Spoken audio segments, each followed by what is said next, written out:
how I said on my top 10 worst movies of 2015 list that there's always a batch of horror films that we just get to roast the hell out of every year? They never disappoint.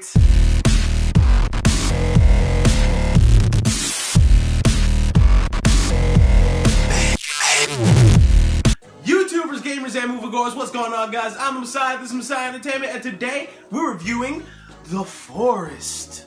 First off, guys, the story. This movie is about a young woman played by Natalie Dormer who goes to Japan looking for her twin sister who recently disappeared. The last place she was seen? A forest that's known for suicide. Despite literally everyone around her telling her not to go, she decides to go anyway with the help of this journalist that she recently met and a tour guide, but quickly things start going left. Soon, the mind games start, and she has to try and figure out who she could actually trust.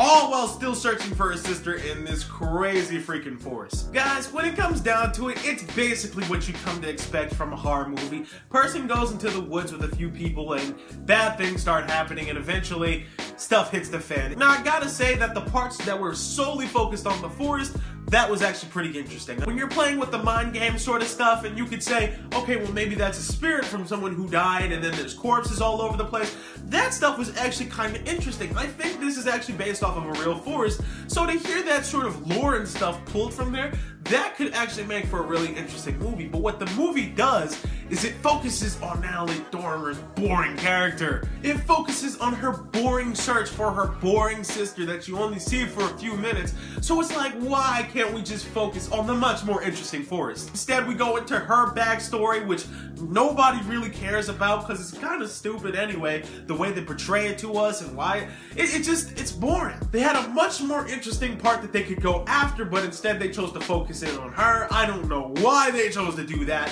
but no, it didn't work for me. And like I said before at the forest, there are cool moments with those scenes where it's like she doesn't know what's real and what's not. If that's a spirit, if that's an actual person, if the place is really affecting her mind, that was an interesting part. But they shrink it down and then focus it more on her stupid backstory that the audience really doesn't care about at all. So when you bring it up, it's almost like, why are we hearing about this? We heard about this once and it has no relevance on the rest of the story. So why are we even seeing this? They try to talk about how her parents died and it's like this has nothing to do with anything. This doesn't...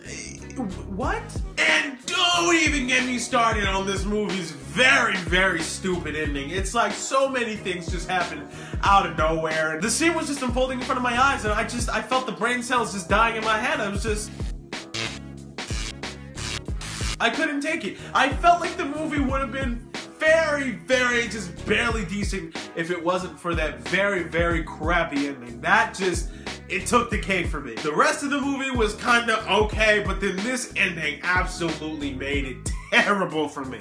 For some reason, it seems like only Natalie Dormer's character was the only one ever affected by the forest. I mean, everybody's like, oh, you'll see illusions, you'll see this, you'll see that. The tour guide never felt it. Even when her husband came to find them, he never felt it.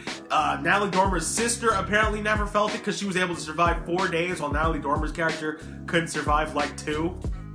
I don't get it. It's like this movie had rules about the forest affecting your mind and then totally reneged on those rules and we're like, no, only the main character will feel that effect. Everybody else, they're fine. And as for the scare factor, an absolute 0. I'm sorry. This movie was not scary in the very slightest. I mean, there was a jump scare here and there, but the tension didn't really get me. Again, it kept on harkening back to some stupid thing about her past, and that wasn't scary to me at all. It just made for a jump scare here and there when she looked into like a kaleidoscope or whatever. I'm sorry, it didn't work for me. I'm sorry, guys, but overall, I'm gonna have to give this movie a 5 out of 10. You are not a Jedi yet. The scares in this movie were weak, the horror in this movie was weak, and the story in this movie was weak. I'm sorry.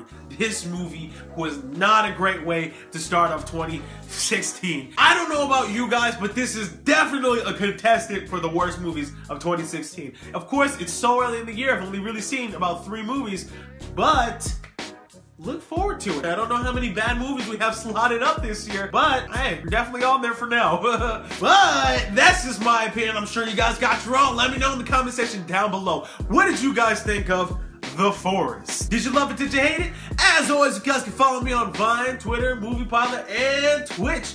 Don't forget to like the video, subscribe, and I will see you guys next time. I'm the Messiah, and this is Messiah Entertainment. Peace.